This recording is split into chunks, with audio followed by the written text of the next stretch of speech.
It's about 20 years ago, almost 20 years ago now. I was walking through the office, my church in Cincinnati, and just walking to the copy machine, done it a million times down the hallway. But as I went down, I tripped, or I thought I tripped. I looked around, made sure no one saw me. You know how that has to go. But I looked around for what my foot got hung up on, and there was nothing. I didn't feel like that. It's goofy, but it felt like the trip was on the inside. Well, I went on. Next day, same thing happened. Walking down the hallway, and I kind of tripped, stumbled, caught myself. But my foot didn't get hung up. I wasn't sure what the deal was. Next day, same thing. Well, I've been having severe headaches. And so I thought, okay, well, maybe it's time to go see the doctor. Doctor said, it's probably a sinus infection, started giving me prescriptions. Several prescriptions later, my condition, as it were, continued to deteriorate. Headaches kept getting worse. The dizziness was an everyday thing. And the doctor said, I think it's a inner ear deal. You need to go see an ENT. And so I went to see the ENT, and several procedures and prescriptions later, my condition continued to go downhill. I would wake up in the morning, and the room was sit up in bed, and the room was spinning so fast, hanging on, and I literally was thrown out of bed. And it sounds goofy, I know, but I'm on the ground, and the G-forces are pushing me to the ground because the room is spinning so fast. In my office at church, my desk didn't face the door.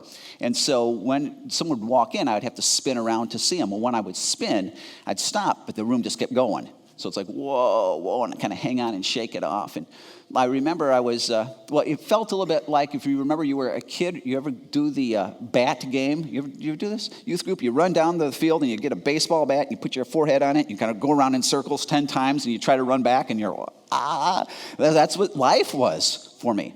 I came out of Perkins' breakfast meeting one morning, and this thing's talking to me now, and my vision goes double. And what is this? So I did a stupid thing. I tried to drive home, and I don't know if I went down the middle or if I closed, and I'm not sure what I did, but actually I got to my office. I got to the office, and my vision is double, and the world is spinning around, and what use are you there? And so the secretary called my wife and said, you better come get him. He's a mess. And we called the ENT, and the ENT said, you need to go see a neurologist. Double vision is beyond me. Well, up to this point, my anxiety level had been okay. I just kind of rolled with the thing and laughed. But a neurologist? I didn't know a whole lot of medical stuff, but I knew that if a neurologist found anything, it was not going to be good. And neurologists were, they were looking for bad stuff. So not a neurologist. And you also need to know this. I'm from a family of needle wimps, okay? So now my dad has been gone for many years now, but if you lined up my dad and my mom and my sister and myself and my three brothers, and you just had a nurse pass through in front of us with a hypodermic, every one of us, I've watched every person in my family pass out or almost pass out just talking about blood and gore. They're putting their head down and running for the couch and laying down on the floor. It's just who we were. It's a DNA thing. What can I tell you? Well, neurologists liked much longer needles. And they like sticking them in places you should never be sticked. And it was just leaving them there for a while. And I went for my first spinal tap. And I thought, spinal tap. It just sounds bad, doesn't it? A lumbar puncture, they call this. So I'm sweating profusely, and I walk into the waiting room, and then they call us back. And I get in the examination room, and I'm ready to crack right just doing that. And the nurse, I needed a very sensitive, genteel kind of nurse who understood my situation. Instead, I got, World Federation wrestler type nurse, Bahama Mama, take your shirt off.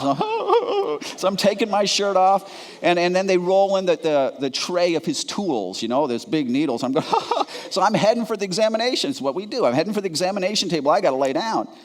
And she says, oh, no, we do this one standing up. And I looked at her like she was crazy. I said, well, maybe you did the last one standing up. But see, this one, we're going to lay down for this one. She said, stand up. So when Bahama Mama yells, I'm standing up. She says, lean over the examination table. So I'm kind of leaning over it, and they roll you're in the hospital, those things they bring your food on. They reeled one of those to the other side and cranked it up. And she says, hang on to this thing. So I'm hanging on to this thing, and my knuckles are white. There's a plastic bowl on it. And I sincerely asked, I said, so is this like when I throw up, I should throw up right? She said, you're not going to throw up. She pulls the bowl away and she throws a pillow down. And so I sincerely asked, so is this like when I pass out, I just make sure my head is, you're not going to pass out. Now put your head down. So when Bahama Mama tells you, so I'm putting my head down and I'm hanging on this thing, my knuckles are white. And I'm praying, Lord, I've never prayed for the rapture before, Lord. But this is a really, really, really good time. And then the doctor walks in. Usually they wait, make you wait an hour or something. And I had it figured if he was going to be more than 10 minutes, I was going to be gone. I had something I was going to have to do. But he walks right in. And I've got my head down. I'm going, oh, no. And he's got his thumb. He starts going up and down my spine. Oh, yeah. Oh, yeah, this is the place. I'm going, no, this is not the place, man. That's a bad place. It's a bad place. And so I hear him getting his gloves on and rummaging around in his tools. And I'm close to panicking. If I could run and if Bahama Mama wasn't guarding the door, I'd been out of there. But I wasn't sure what to do. I'm freaking out. And so I'm going, so I start quoting Psalm 23. The Lord is my shepherd, I shall not want. The Lord is my shepherd, I shall not want. He makes me lie down in green pastures. He leads me beside still waters. He restores my soul. He leads me in paths of righteousness for his name's sake. Even though I walk through the valley of the shadow of death. And I stopped myself. I said, okay. This is kind of like the valley of the shadow of death. At least I'm feeling like it's kind of like the valley of the shadow of death. I will fear no evil. Oh, for thou art with me. Thy rod and thy staff, they cover. Whoa. I didn't know it at the time. But that scenario changed the medical procedure. But that scenario would be repeated many more times over the next 3 months. And the only thing I think that kept me sane was focusing on the truth of Psalm 23. The Lord is my shepherd. The Lord is my shepherd. What do you have in your life right now that is causing you a little bit of anxiety, maybe a lot of anxiety? And maybe not the same thing I had. In all honesty, I know some of y'all, some things so much worse. So much worse. And sometimes we have things that from a typical perspective of a crisis tourist, they would look at it and say, that's not a big deal. And you'd say, yeah, I know it shouldn't be a big deal, but inside it is ripping me apart. It's taking out my faith. Now, as we are on the threshold of 2016, as you look into 2016, none of us have a crystal ball, as it were, but if you're looking into 2016, knowing where our country is and where it's come from, I suppose it's going to be getting a whole lot better. If you look at the headlines and you look at where the world is, and you look at the fact that we live in a fallen world where accidents and viruses, and nobody gets out of this thing alive. Well, you don't know of anybody. It just doesn't happen. So you look into 2016 and you go, can it be a little bit scary? And maybe 2016 will hold nothing bad for you, but I doubt it. Before we came here, we came here, we candidated 5 years ago. And then we're back in Appleton. We're sitting around our kitchen table, and I said, okay, guys, it's not a democracy. Tell me, what do you think we should do here? And we went around the circle, the family members, and every single person says two things. They said, A, I don't want to go. Nothing against Erie, but B, my friends are here. This is what I know. So I don't want to go. But every single person said, however, I think God wants us to be there. And so it was kind of quiet at the table after we took that straw vote, as it were. And my son Nathan, he's about 15 at the time, we were all kind of quiet. He said, Dad, God wants us to go, but God has Job-type stuff for you sometimes, doesn't he? I said, he does. It was good stuff too, but in life, Job-type stuff, I don't know if you can ever go anywhere to avoid Job-type stuff because we're living under the fall. And as we look to 2016, I wish I could say there's going to be no Job-type stuff for you, but sooner or later there will be. There's going to be some in 2016 that might be horrific, but sooner or later it will be your turn. And so here's the question. What do we do when we face that? Do we just kind of pull one of these things and say, oh man, I just hope that the rapture comes back before that happens? That was my plan. Doesn't work. But okay, that's how do we handle it? Well, if we look, I think, at what David knew in Psalm 23, the thing that kept me rolling, there's some counsel there that's pretty significant. If you have your Bibles, if you turn with me to Psalm 23. And I forget the page number of the Pew Bible in front of you, 593, somewhere around in there. At Mayo Clinic, the MRI tubes are quite unique, the MRI room facility. It's set up like a big wheel, and all the spokes to the wheel are individual MRI rooms. And they all open up, they empty up into the hub, of course. And the hub is this real big old room, and they've got this huge circular white glowy panel thing. And all the radiologists are all around there putting up the pictures of all the people from the different tubes, and they're talking, blah, blah, blah. Well, I'm in the MRI tube. They knew it was something on my brain, and so I'm in the tube. And they didn't know this yet, but they were taking pictures to find out. And so all of a sudden, I come out of the tube, and I sit up, and I can see all the neuroradiologists down, in the hub looking at my pictures. And the nurse says, well, you just got to hang out. You got to wait here for a while because we got to see. So I'm watching these guys, and my pictures are up, and they're pointing and talking, blah, blah, blah. And all of a sudden, they stop, and they kind of turn around and look at me. And then they turn back, and they start talking, pointing, talking. And then the nurse walks in, and she says, they would like a few more pictures. I said, oh, man, no. This is not my tonsils. This is not my appendix. This is, I even got 2 kidneys and all, but this is my brain. This can't be right. This can't be. And so I'm down in the tube again. I go back in the tube, and thinking all the noises. And what am I doing? I'm like, Lord is my shepherd, I shall not want. Lord is my shepherd, I'm quoting this. And then I'm thinking, yeah, this is easy for King David to say. I mean, he's the king. I mean, people are giving him taxes, and he's in charge, and he's at the top of the rung, and he's at the top of the heap. Real easy for King David to say. Then I got out of the tube, got back home, did a little research on that. Most scholars think that when David wrote Psalm 23, what was going on in his life is that Absalom, his son, his son, was stirring up a coup against him. Absalom had been working for some time on the populations and getting all the people to like him, Absalom, and turning them against his father. Absalom somehow was able to infiltrate King David's cabinet and got some of even his best friends on his side, turned them against David. Absalom was able to infiltrate the military. He knew what he was doing. He had this strategy planned out fairly well. And when Absalom felt like he had the support he needed, he proclaimed himself king. He was coming in the front door of Jerusalem with the people, with the army, with some of David's cabinet heading towards the palace. His goal was to execute his dad. But David gets wind of this. And so David is scooting out the back door with a few people that are left loyal to him. And it was shortly after this that David writes Psalm 23. And look at that very first line. The Lord is my shepherd, I shall not want. Or New Living Translation, it says, the Lord is my shepherd, I have everything I need. And notice what he doesn't say. This is important what he doesn't say. He doesn't say, my bank account is pretty padded, I shall not want. My 401k is all set, I'm okay, I've got the security I have everything I need. So it doesn't say, my health is fine, my marriage is all together, my kids are doing well, life is wonderful for me, my job is secure, I'm very popular, I have all that I want. Doesn't say those things because he can't say those things. He doesn't have any of those things.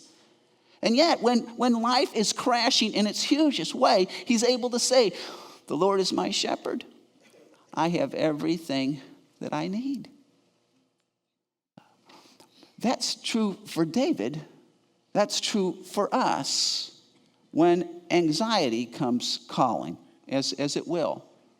We don't have to be in a position where we're saying, this is going to crush me. As my senior, they thought it was brain cancer at one point, and I'm at home, and I was worse than wheelchaired in many directions. I just couldn't even sit up. I'm laying in bed, and my former senior pastor, when a little boy, calls me up.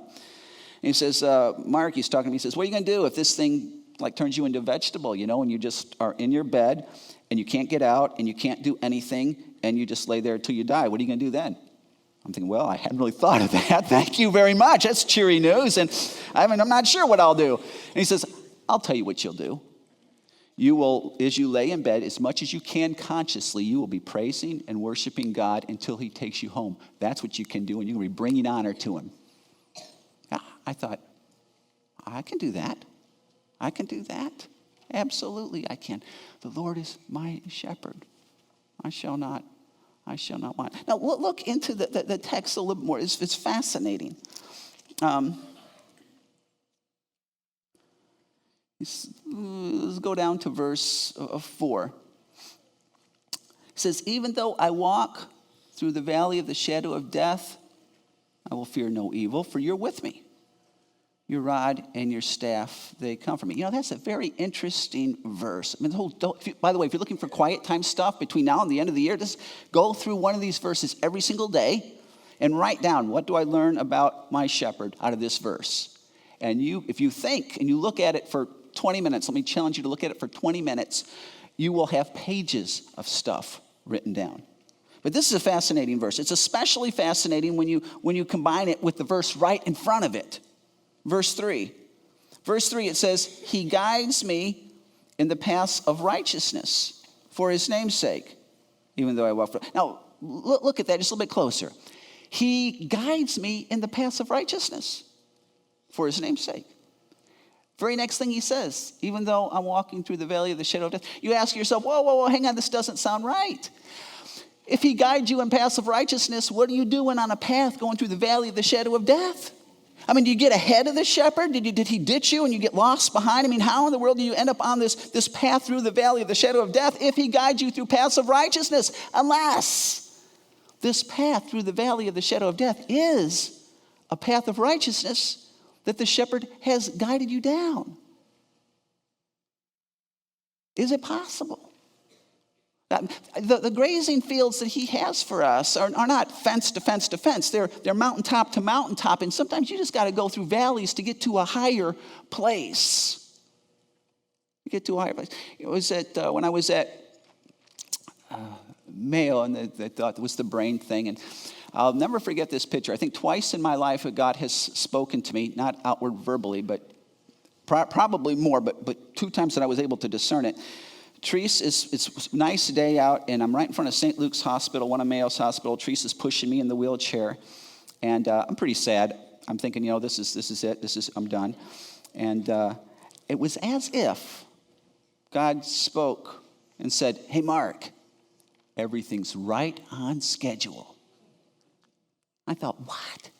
Is this part of the plan? So, when I was a kid, I did say, here's my life. You take it however you want to use it. And so you know what? If this is part of it, all right. I didn't know at the time. I thought I was still on my way out. But biggest concern for me was who's going to take care of my wife and kids. But I thought, all right, Lord, they're yours. You're going to take care of them. So all right, let's do this thing. Whatever it's going to go, let's go for it. And however it's going to work, it's going to work. Sometimes he cares so much for us that it's only when we're in the valley that we come to really know him. Notice this is fascinating again. Notice that verse 4 is that if you started in verse 1, just listen for a second and notice the pronoun shift. This is real important. The Lord is my shepherd, I shall not want. He makes me lie down in green pastures. He leads me beside still waters. He restores my soul. He leads me in paths of righteousness for his name's sake. And then look what happens once the guy hits the valley. Even though I walk through the valley of the shadow of death, I will fear no evil for you. Did you see this? You are with me, your rod and staff. You prepare a table for me in the presence of my enemies. You anoint my head. Suddenly he was talking about the shepherd. Now he's talking to the shepherd. Issues, troubles, they have that way with us, don't they? And this is real important because we have to know those things in those first 3 verses. We have to know those things about the shepherd, certainly. But if you don't have a relationship with him, if all you do is have a doctrinal statement, you've seen this as I have.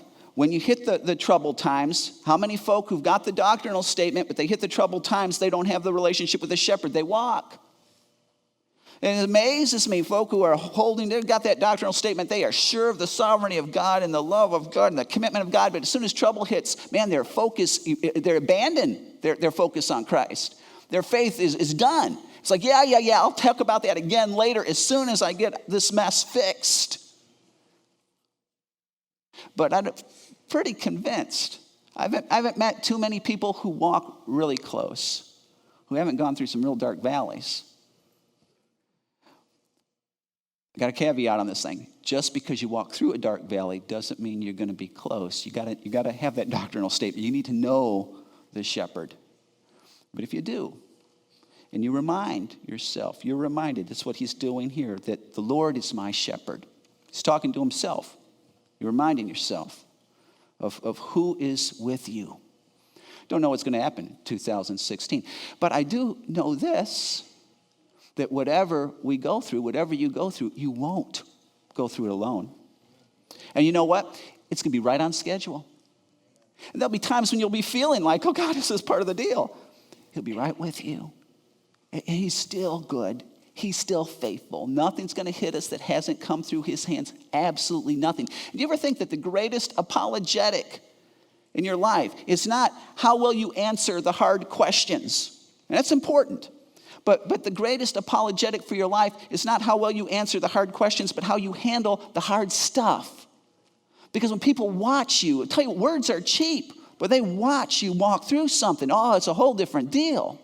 A whole different deal.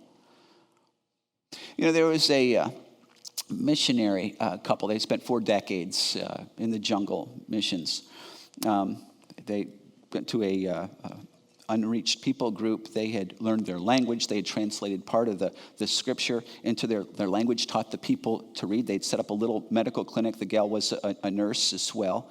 Had trained some of the native people. They discipled them to become the pastor. And after their, for 40-something years, great personal sacrifice with their family even, the new missionaries came to kind of take over. So they were leaving.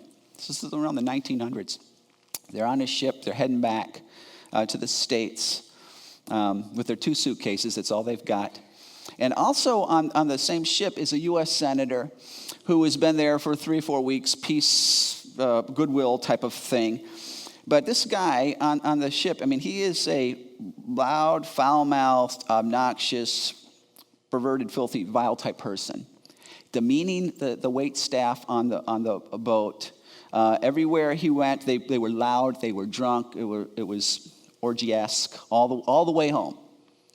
Well, they get into the dock, and the missionaries come off, and somehow the wires got crossed with their sending missions agency, and the people who were supposed to pick them up weren't there to pick them up. And they didn't know anything. They'd been gone for such a long time, they had never been back, and so they just kind of stood there waiting. They weren't sure what else to do. Well, then, the appropriate exit, the senator and his entourage comes off, and they literally roll the red carpet. And there's a band there, and there's some newspaper folk there, and they present this guy this big award for his peacekeeping influence on the world, and blah, blah, blah, blah. And these missionaries are just watching this. And the gal starts to cry. And she says, you know what? I know we're not perfect, but it's just not right. We gave 40-something years of our life. We sacrificed part of our family, and we loved those people. And we taught them about Jesus, and we helped them physically, and we poured into them. And here, there's nobody to meet us. And look at this guy, lives for himself completely, and he's got all of this celebration and hoopla when he comes home. And the husband reached over and grabbed her hand and said, but honey, we're not home yet. We will be home. 2016 is not the destination. It's not our home. It's just a step in the journey. And we have to live it accordingly, that this is just a step towards eternity. We're living for that day. We're not living for today. And as we do that, and as we live under the fall, we live with the mindset that our shepherd loves us, that he's with us, that he's powerful, and nothing is going to hit you that doesn't come through his hands. We take a second, even pray with me. But I want to give you this opportunity. In the stillness of your heart, just between you and the Lord, would you commit 2016 to him?